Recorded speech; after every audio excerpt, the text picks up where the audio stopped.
Welcome back.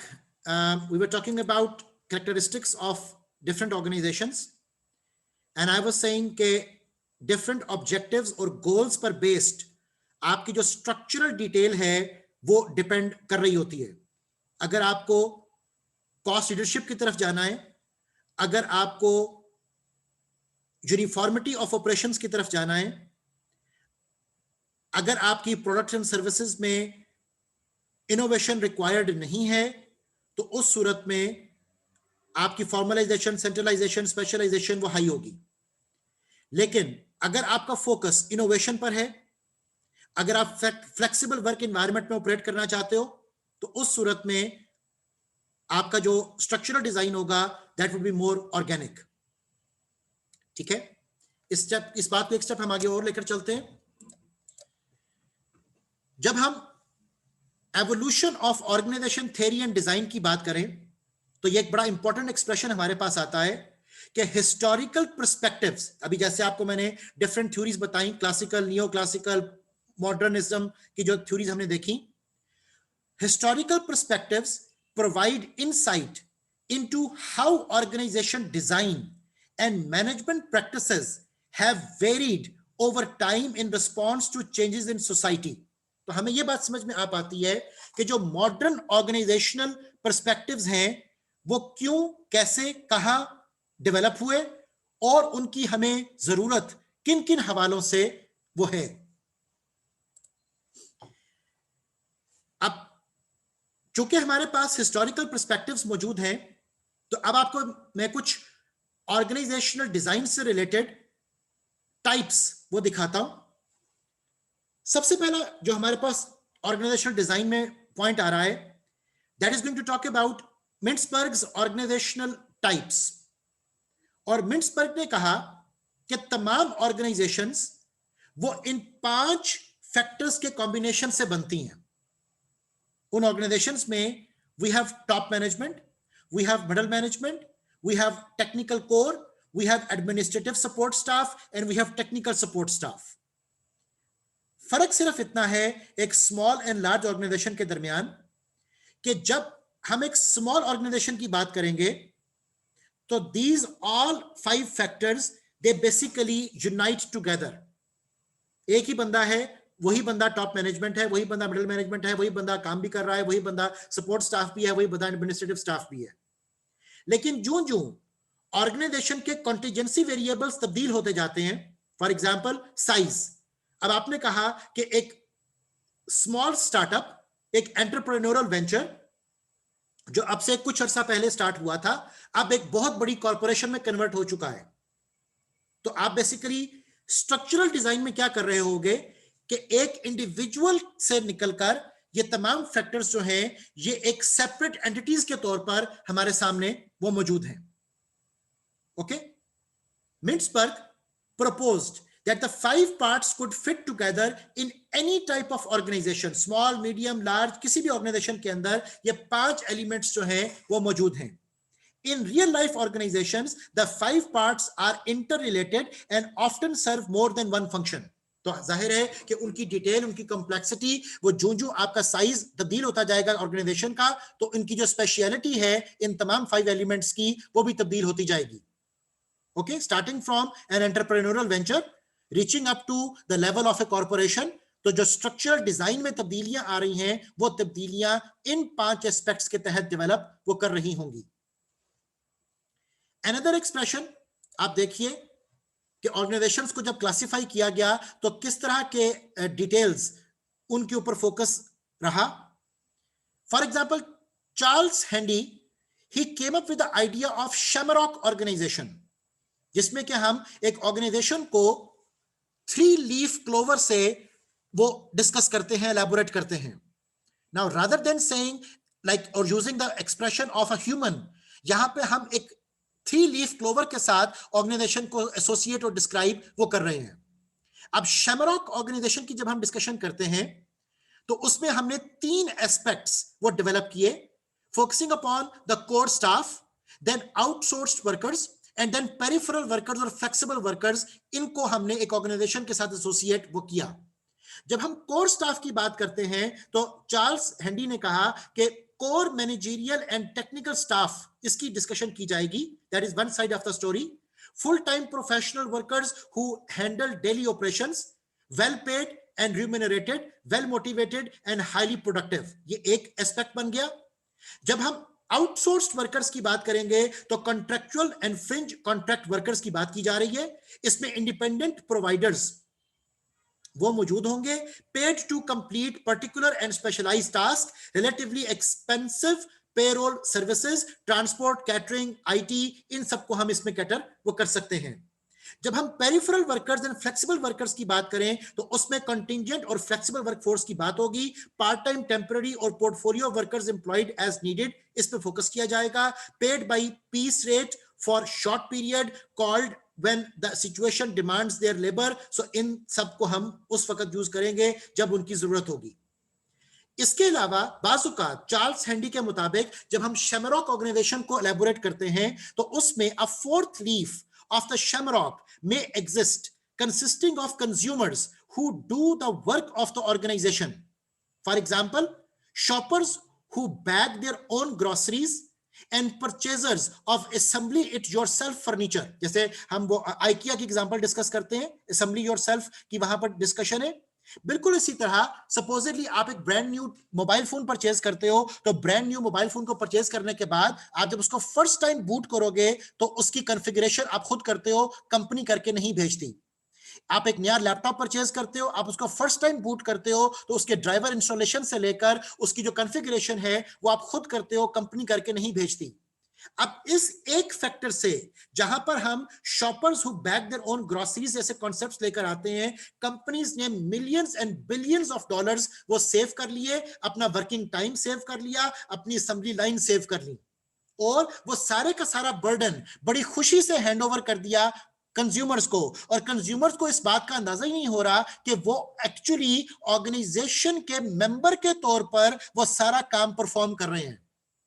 Okay, they think कि this is customised environment जिसको वो क्रिएट कर रहे हैं, एक्चुअली वो कस्टमाइज्ड एनवायरनमेंट नहीं है, वो तो इंस्टॉलेशन के बाद में भी की जा सकती थी।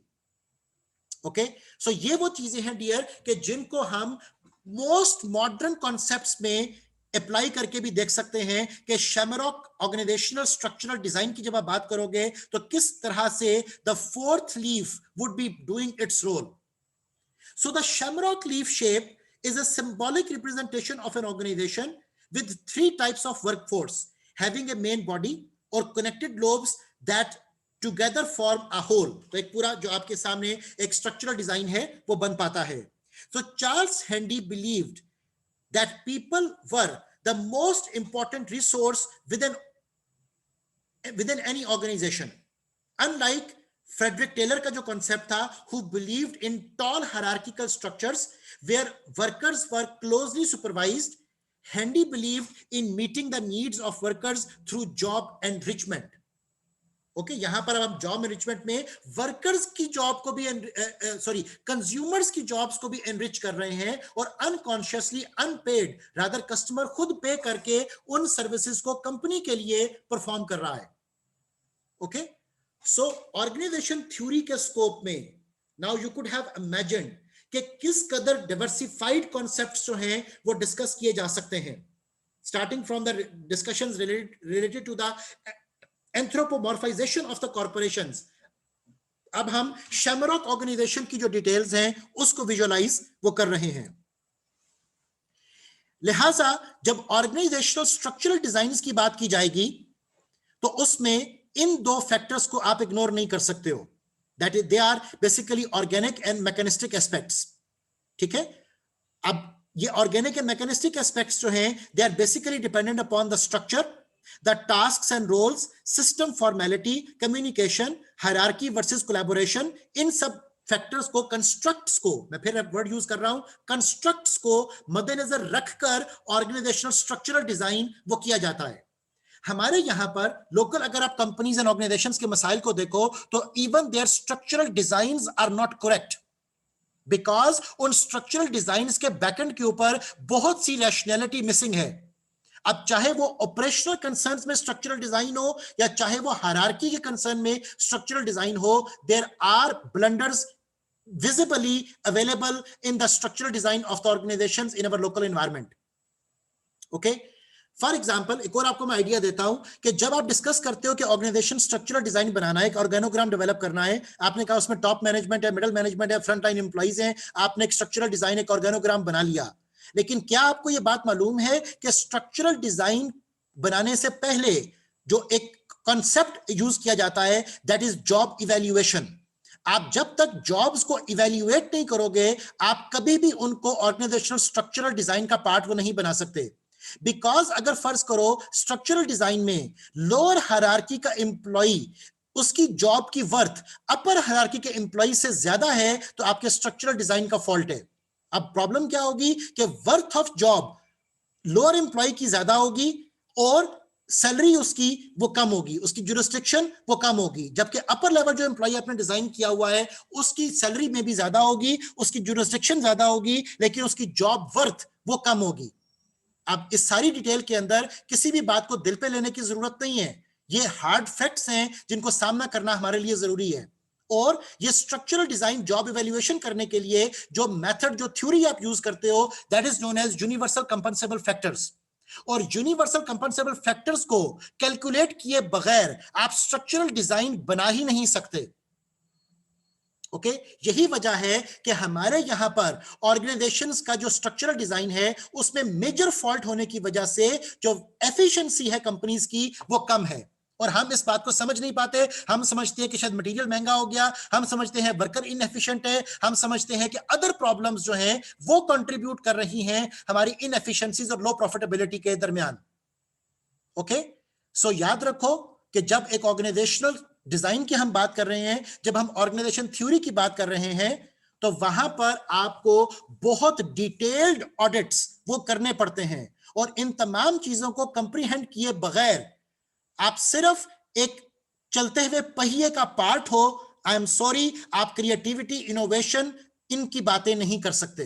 बिकॉज आपके पास रैशनैलिटी ही नहीं होगी कि ऑर्गेनाइजेशन कंसर्न्स में चीजों को डेवलप वो कैसे किया जाता है. नो डाउट हमें दिखेगा यही कि organization is earning like anything, हमारी इनकम पर्सनल बहुत अच्छी है, लेकिन जो एफिशिएंसी होनी चाहिए थी, जो पर हेक्टर यील्ड आप अचीव कर सकते थे, हमारा किसान, हमारी ऑर्गेनाइजेशन वो अचीव नहीं कर पा रही. इन बातों को समझने की जरूरत है रादर देन कि हम इन चीजों को किसी पर्सनल इंप्लीकेशंस के अंदर लेके जाकर खुद फ्रस्ट्रेशन का शिकार हो जाएं. सो ये तमाम रिसर्च, ये तमाम डिटेल्स, ये तमाम थ्योरीज आपको इसलिए डिस्कस की जाती हैं कि आपकी rationality should be different from the others. कुरान करीम में इरशाद बारी ताला है कि क्या इल्म वाले और बगैर इल्म वाले बराबर हो सकते हैं, तो इसका जवाब यकीनन ये है कि नहीं. अब मैकेनिस्टिक स्ट्रक्चर्स के अंदर जो हमें टिपिकल कॉन्टिजेंसी फैक्टर्स नजर आते हैं, they are large size, efficiency strategy, stable environment, rigid culture and manufacturing technology. जबकि जब हम सर्विस कंसर्न्स की बात करें तो वहां पर small size, innovation strategy, changing environment, adaptive structure और सर्विस टेक्नोलॉजी जैसे फैक्टर्स जो हैं इनको फोकस वो किया जाएगा. अब मैकेनिस्टिक वर्सेस ऑर्गेनिक स्ट्रक्चर्स को देखिए कि हमारी ऑर्गेनाइजेशंस जो हैं, हम जब उनकी डिस्कशंस करेंगे तो कौन सा स्ट्रक्चर किस डिपार्टमेंट, कौन सा स्ट्रक्चर किस एसबीयू, स्ट्रेटेजिक बिजनेस यूनिट के लिए सूटेबल है. उसके कंसर्न में जब हम मैकेनिस्टिक स्ट्रक्चर्स की बात करते हैं तो इट इज सेड कि mechanistic structure exhibit managerial authority resting at the top and controlling the behaviour of subordinates. अब हमारी लोकल सेटअप जो है वो ज्यादातर 99% शायद मैकेनिस्टिकली डिजाइंड है. Close supervision of subordinate with tasks and roles clearly defined. तो नतीजा क्या निकलेगा, मैकेनिस्टिक स्ट्रक्चर डिजाइन करने से you would be losing the ability to go for creativity and innovation. तो आप मैक्सिमम क्रिएटिविटी एंड इनोवेशन भी करोगे तो वो कौन सी होगी, उसका हमने नाम अपनी थ्योरी में रखा हुआ है इमिटेशन स्ट्रेटेजी. तो आप इमिटेशन करोगे, you would not be there to come up with your own development. So an emphasis on strict discipline and order, mechanistic के केस में an example is McDonald's. Supervisors make all important decisions, employees are closely supervised and follow well-defined rules and standard operating procedures. Okay? जिसके बरक्स अगर हम organic structures की बात करें तो organic structure is basically talking about middle and first line managers are encouraged to take responsibility and quickly to act quickly to acquire scarce resources. Tasks and roles are left ambiguous to encourage employees to cooperate and respond quickly to the unexpected. और ये कहां पर required होगा? ये हमें required होता है job shop में, यह हमें रिक्वायर्ड होता है बैच प्रोडक्शन में। और जो आप जॉब शॉप बैच प्रोडक्शन से होते हुए assembly line and continuous production की तरफ जाओगे, जब आप इस तरह के वर्क डिजाइन बनाओगे तो वहां पर आपको ज्यादा मैकेनिस्टिक होना पड़ेगा, because continuous production is supporting mechanistic and job shop is more supporting organic. अब जॉब शॉप के केस में, ऑर्गेनिक स्ट्रक्चर्स के केस में क्रॉस डिपार्टमेंटल टीम्स का जिक्र किया जाता है, वहां पर एक्सपेंसिव ऑपरेशंस वो इन्वॉल्व होंगे, क्योंकि मोटिव वहां पर is to design a creative and innovative organization. Okay, and as an example, the Nokia in the past, not in the present, the Nokia in the past was more organically designed when it ruled the world. लेकिन जो Nokia ने अपने आप को organic structure से mechanistic की तरफ develop करना शुरू किया तो they lost the market, and that is one of the reasons कि why Nokia has lost the market share. अब उसमें बहुत सारी स्ट्रेटेजिक इंप्लीकेशंस के साथ साथ ऑपरेशनल एंड स्ट्रक्चरल डेफिशिएंसी भी हमारे पास वो मौजूद हैं। लाइकवाइज अब मैकेनिस्टिक एंड स्ट्रक्चरल डिटेल मैंने आपसे कुछ तो डिस्कस की, लेकिन यह बात क्लियरली ध्यान में रखिएगा कि there is no one best way to organise.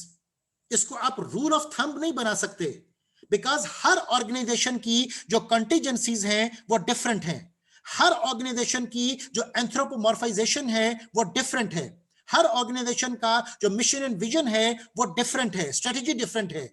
Therefore हमें हर एक ऑर्गेनाइजेशन को एक स्टैंड अलोन यूनिट के तौर पर पिक करना है और फिर यह स्टडी करना है कि वहां पर किस तरह का स्ट्रक्चरल डिजाइन एक्चुअली सूटेबल वो होगा, कहां पर किस किस्म का हमें वर्कफोर्स ऑप्टिमाइजेशन वो रिक्वायर्ड है, कहां पर किस तरह की हमें कॉस्ट कटिंग एस्पेक्ट्स को वो जहन में रखना है, कहां पर हमें जस्ट इन टाइम को यूज करना है, कहां पर हमें काइजन को यूज करना है, कहां पर हमें जुडोका ऑप्शन को यूज करना है। तो याद रखिएगा कि आप तमाम तर स्ट्रेटेजिक ऑपरेशनल डिजाइन एस्पेक्ट्स को हर लेवल ऑफ ऑर्गेनाइजेशन के ऊपर इंप्लीमेंट नहीं कर सकते। So organisational structure depends on the environment in which an organisation operates, और हर ऑर्गेनाइजेशन का जो स्ट्रक्चरल डिजाइन होगा वो दूसरे से डिफरेंट वो हो सकता है। इसी कॉन्टेक्स्ट में अगर आप अपनी ऑर्गेनाइजेशंस को देखो तो आप अपने ऑडिट में इस बात को भी ध्यान में ला सकते हो कि वहां पर डिपार्टमेंटलाइजेशन कैसे की गई थी। क्या वहां पर फंक्शनल डिपार्टमेंटलाइजेशन है, क्या वहां पर प्रोडक्ट डिपार्टमेंटलाइजेशन है, जियोग्राफिक है, प्रोसेस है, कस्टमर है, किस बेसिस पर आपकी वहां पर एक कंपनी के अंदर डिपार्टमेंटलाइजेशन वो की गई है। और अगला क्वेश्चन ये है कि जिस भी बेसिस पर आपकी कंपनी, फैक्ट्री, कारखाने के अंदर डिपार्टमेंटलाइजेशन की गई है, क्या वो बेसिस सही है? क्योंकि याद रखिएगा कि हर एक डिपार्टमेंटलाइजेशन टाइप में हमारे पास अपने अपने एडवांटेजेस और डिसएडवांटेजेस हैं। फंक्शनल के अपने एडवांटेजेस डिसएडवांटेजेस हैं, प्रोसेस के अपने हैं, कस्टमर के अपने हैं, प्रोडक्ट के अपने हैं, और जियोग्राफिकली डिजाइन ऑर्गेनाइजेशन के जो एडवांटेजेस एंड डिसएडवांटेजेस हैं वो डिफरेंट हैं। फॉर एग्जांपल, जब आप बात करो फंक्शनल की तो आपने अपनी ऑर्गेनाइजेशन को डिवाइड किया हुआ है engineering, accounting, manufacturing, human resource में। एडवांटेज क्या होगा? Efficiencies from putting together similar specialities, coordination with functional area, in depth specialization, ये एडवांटेज है। लेकिन डिसएडवांटेज क्या है फंक्शनल डिपार्टमेंटलाइजेशन का? डिसएडवांटेज है poor communication across functional areas and limited view of organizational goals. यहां पर आपको इनएफिशिएंसीज और इनइफेक्टिवनेस वो मिलनी शुरू हो जाएगी। अगर आप अपने आप को जियोग्राफिकली डिवाइड कर लेते हो, आपने कहा western region, southern reason, mid western region, तो इसका एडवांटेज क्या होगा?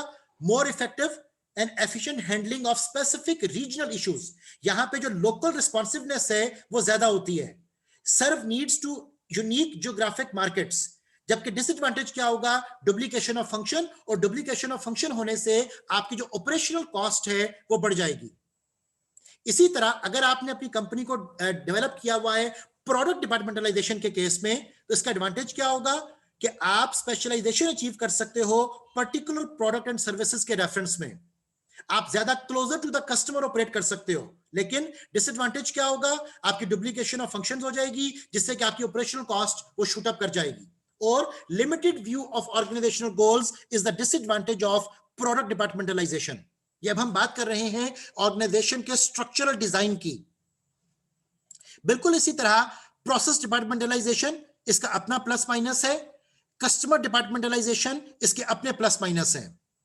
लिहाजा माय डियर स्टूडेंट्स, आप जब एक ऑर्गेनाइजेशन थ्योरी में ऑर्गेनाइजेशनल स्ट्रक्चरल डिजाइन की बात करो तो आपको उस रैशनैलिटी को समझना है जिस रैशनैलिटी के तहत ऑर्गेनाइजेशन के स्ट्रक्चरल डिजाइंस वो एस्टैब्लिश किए जाते हैं। अब इन तमाम थ्योरीज जो अभी हमने गो थ्रू की, इनके बैकएंड के ऊपर अगर हम कुछ मैनेजमेंट थ्योरीज की बात करें, क्योंकि इससे पहले मैंने आपसे डिस्कस की थी ऑर्गेनाइजेशनल थ्योरीज, अगर हम मैनेजमेंट थ्योरीज की बात करें तो हमारे पास scientific management, general administrative theories, quantitative approach, organisational behaviour की detail, systems approach, contingency approach, इस तरह के बहुत से जो कंसर्न्स हैं वो आ जाते हैं। अगर इनको हम एक जल्दी से गो थ्रू करें विद इन फ्यू मिनट्स, तो विल कम टू नो कि साइंटिफिक मैनेजमेंट में मेजर रोल हमारे पास आ रहा था फ्रेडरिक विंस्लो टेलर का। सो फ्रेडरिक टेलर ने, जो कि साइंटिफिक मैनेजमेंट का फादर भी कहलाता है, उसने मेजर कंसर्न हमारे साथ डिस्कस किया related to the topic that there is one best way of doing things. अब नो डाउट जब हम कॉन्टिजेंसी पर्सपेक्टिव में जाते हैं तो वी कम टू नो कि there is not one best way of doing things, there can be many ways जिससे कि हम सेम आउटकम अचीव वो कर पाएंगे। ओके, तो अब फ्रेडरिक टेलर की जो थ्योरी थी, जो साइंटिफिक मैनेजमेंट की थ्योरी प्रेजेंट की, इसके अपने लिमिटेशंस थी। ठीक है, इसको आप गो थ्रू कर लीजिएगा। इसी तरह टेलर ने 4 प्रिंसिपल्स ऑफ मैनेजमेंट का जिक्र किया, जिसमें कि साइंस फॉर ईच एलिमेंट की बात की। उसने कहा कि there should be scientifically selected workers. उसने वर्कर्स के साथ एसोसिएट किया साइंटिफिक प्रिंसिपल्स को। उसने डिवीजन ऑफ लेबर की बात की। ठीक है, तो these are all the concerns जो हमें फ्रेडरिक टेलर के थ्योरी से मिलते हैं। Likewise Frank and Lillian Gilbert ने डिफरेंट हवालों से रिडक्शन ऑफ वेस्टेड मोशन के ऊपर बात की, टाइम एंड मोशन स्टडीज की बात की। इन तमाम चीजों को ऑब्वियसली आप पिछले कोर्सेज के अंदर गो थ्रू कर चुके हो, मैं इसकी डिटेल में फिल वक्त वो नहीं जा रहा हूं। देन जनरल एडमिनिस्ट्रेटिव थ्योरी हमारे पास आती है, और जनरल एडमिनिस्ट्रेटिव थ्योरी में we talk about Henri Fayol. उसके हमारे पास डिफरेंट प्रिंसिपल्स वो इवॉल्व कर जाते हैं, जिसमें कि हमारे पास हेनरी फ्योल से रिलेटेड जब हम मैनेजमेंट प्रैक्टिसेस की बात करेंगे तो उसके जो डिफरेंट 14 प्रिंसिपल्स थे, like division of work, authority, discipline, esprit de corps, initiative, equity, order, ये तमाम फैक्टर्स जो थे इनको हम इनकॉर्पोरेट करते हैं ऑर्गेनाइजेशनल फैसिलिटी के अंदर। और जब हम बात करें in relation with efficiency and effectiveness, तो रिमेंबर कि इसमें हम परसेंटेज सेट नहीं करते हैं कि which one is more important. Actually these two complement each other and both of them are equally important for the organization. इसी तरह वेबर, मैक्स वेबर, उसके हमारे पास मॉडल अवेलेबल हैं, जिसमें कि ब्यूरोक्रेसी को हम मेन डिस्कस करेंगे। अब ब्यूरोक्रेसी से रिलेटेड जब उसने डिस्कशन की तो he talked about division of labour, authority, hierarchy, formal selection, impersonality, career orientation. तो दीज वर द कंसर्न्स जिनको मैक्स वेबर ने अपने मॉडल में एलैबोरेट वो किया। क्वांटिटेटिव अप्रोचेस हमारे पास बहुत इंपॉर्टेंट है, और ऑर्गेनाइजेशन थ्योरी की डेवलपमेंट में ऑपरेशंस रिसर्च ये एक बहुत स्पेशलाइज्ड एरिया है, जिसकी के अपनी एक पूरी डिटेल और अपनी एक पूरी दुनिया है। सो ऑपरेशंस रिसर्च में हम बहुत से साइंटिफिक मैनेजमेंट के जो टूल्स एंड टेक्निक्स हैं उनको यूज करते हैं। ऑपरेशंस रिसर्च ज्यादा फोकस करती है मैथमेटिकल मॉडलिंग और स्टैटिस्टिकल मेथड्स के ऊपर, जैसा कि आपने क्रिटिकल पाथ मेथड थ्योरी को देखा होगा। आप क्रिटिकल पाथ मेथड थ्योरी जो कि प्रोजेक्ट मैनेजमेंट का पार्ट है, ये सारी की सारी डेवलप आपकी हुई थी from the world war II military logistics and quality control problems. Okay, so deterministic estimates, probabilistic estimates, ये तमाम चीजें जो एक्सप्रेशंस है प्रोजेक्ट मैनेजमेंट की, इनके पीछे जो मैथमेटिकल मॉडलिंग ऑपरेट करती है, ये तमाम वो चीजें हैं जिन्होंने ऑर्गेनाइजेशनल स्ट्रक्चरल डिजाइन में हमें हेल्प वो किया। सो स्टैट्स को ऑप्टिमाइजेशन के फैक्टर्स को वो हम यूज करते हैं. सो ये अब आपको मैं ऑर्गेनाइजेशन थ्योरी का एक और पर्सपेक्टिव दिखा रहा हूं जिसमें कि आपकी जो मॉडलिंग है of structural modelling, structural equation modelling, वो यूज की जाती है. सो इसी तरह ऑर्गेनाइजेशनल बिहेवियर में हमारे पास Robert Owen, Hugo Mintzberg, Mary Parker Follett, Chester Barnard, ये तमाम लोग अपना अपना कंट्रीब्यूशन लेकर आए और हर किसी ने मुख्तलिफ हवालों से ऑर्गेनाइजेशनल बिहेवियर की जो थ्योरी थी इन द ऑर्गेनाइजेशनल थ्योरी, उसके डेवलपमेंट के अंदर अपना पार्ट वो प्ले किया. लाइकवाइज ह्यूथ्रॉन, आपसे मैंने शुरू में डिस्कस किया था, इसकी मेन फाइंडिंग्स देख लीजिए कि जब 5 साल इन्वेस्टिगेशंस की गई 1929 तक और उसके बाद फिर एक्सटेंडेड पीरियड दिया गया 1932 तक, उसमें एक्सपेरिमेंटल फाइंडिंग्स में productivity unexpectedly increased under imposed adverse working conditions. ये बड़ा इंपॉर्टेंट फाइंडिंग थी. सेकेंड इंपॉर्टेंट फाइंडिंग थी the effect of incentive plans was less than expected.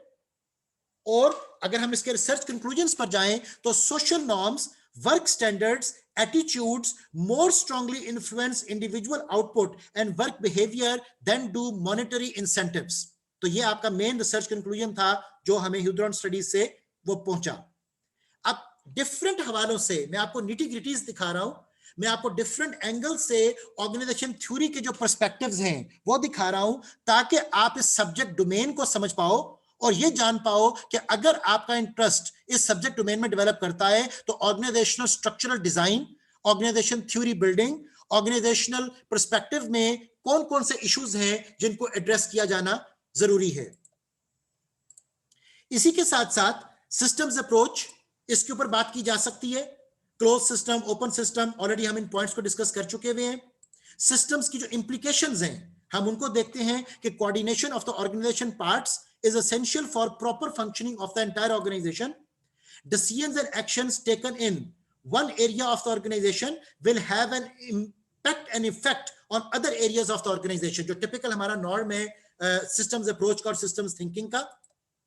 इसी तरह organization are not self-contained. ये बड़ा इंपॉर्टेंट पॉइंट है. Organizations are not self-contained and therefore must adapt to change. जो एनवायरमेंट में रूनुमा हो रही होगी उस एनवायरमेंट में आने वाली तब्दीली के साथ अपने आप को अपडेट और अपग्रेड करना वो जरूरी है. अदरवाइज स्टैग्नेशन, अदरवाइज स्टेटस को that would be leaving you behind in the competitiveness और आपकी सस्टेनेबिलिटी वो चैलेंज हो जाएगी. Likewise moving towards the last part of our topic that is talking about contingency approach. और जब हम कंटीजेंसी फैक्टर्स की बात करते हैं तो size, organisational technology, environment, goals and strategy, culture and technology, ये तमाम वो चीजें हैं जो कि ऑर्गेनाइजेशनल थ्योरी के स्कोप में as contingency factors and variables वो काउंट की जाती हैं. और ये देखा जाता है कि इन तमाम कंटीजेंसीज की रोशनी में हमें किस तरह का स्ट्रक्चरल डिजाइन, किस तरह की ऑर्गेनाइजेशनल डेवलपमेंट उसकी जरूरत है. बिकॉज हमारा जो नेक्स्ट मॉड्यूल कवर होना है उसमें हम बात करेंगे ऑर्गेनाइजेशनल डेवलपमेंट की. तो जब तक आपको ऑर्गेनाइजेशनल बिहेवियर और ऑर्गेनाइजेशनल थ्योरी के पर्सपेक्टिव्स क्लियर नहीं होंगे, आप ऑर्गेनाइजेशनल डेवलपमेंट के ऊपर डिस्कशन वो नहीं कर पाओगे. दैट इज द रीजन कि मैंने बहुत सारे एस्पेक्ट्स को, टर्मिनोलॉजीज को आपके साथ इस सेशन में वो एलैबोरेट किया हुआ है. सो पॉपुलर कंटीजेंसी वेरिएबल्स, जैसे साइज की वो बात कर रहा है, तो जो जो कंपनी का साइज बड़ा होता जाएगा आपकी मजबूरी है कि आपने ऑर्गेनिक से मैकेनिस्टिक की तरफ डेवलप करना है. इसी तरह रूटीननेस ऑफ टास्क टेक्नोलॉजी, जब routineness of task technology high होगी तो you have to develop mechanistic structure. जब रूटीननेस ऑफ टास्क टेक्नोलॉजी कम होगी तो you have to adopt the organic structure. इसी तरह एनवायरमेंटल अनसर्टेनिटी, इसी तरह इंडिविजुअल डिफरेंसेस के हवाले से, आपका टॉलरेंस टू एम्बिग्विटी, आपके कल्चरल मोटिव्स के हवाले से, आपकी ऑटोनॉमी के हवाले से डिफरेंट जो स्ट्रक्चरल इंप्लीकेशंस हैं वो डिस्कस की जाती हैं. अब इन तमाम बातों की रोशनी में ऑर्गेनाइजेशन थ्योरी को सर्टेन चैलेंजेस का सामना है. उन चैलेंजेस में globalisation, intense competition, ethics and social responsibility, ये आपको मैं एरियाज आइडेंटिफाई कर रहा हूं जिन एरियाज पे आप बात कर सकते हो इस पूरी ऑर्गेनाइजेशन थ्योरी के डेवलपमेंट की रोशनी में. इसी तरह स्पीड ऑफ रिस्पॉन्सिवनेस, जिसके तहत वो ग्लोबलाइजेशन, ग्लोकलाइजेशन, लोकलाइजेशन, आपकी transnational strategy, multinational strategy, multi domestic strategies, ये वाले एक्सप्रेशंस कोट किए जाते हैं।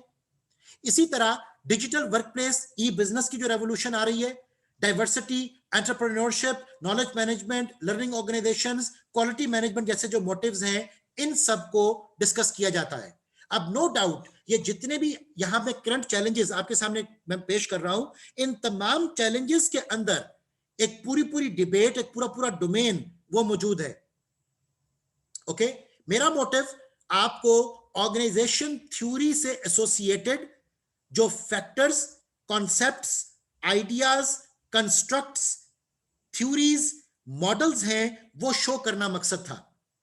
ठीक है, so organisation theory helps us explain, ये बॉटम लाइन आज के सेशन की मैं बयान कर रहा हूं। Organisation theory helps us explain what happened in the past as well as what may happen in the future so that we can manage organizations more effectively.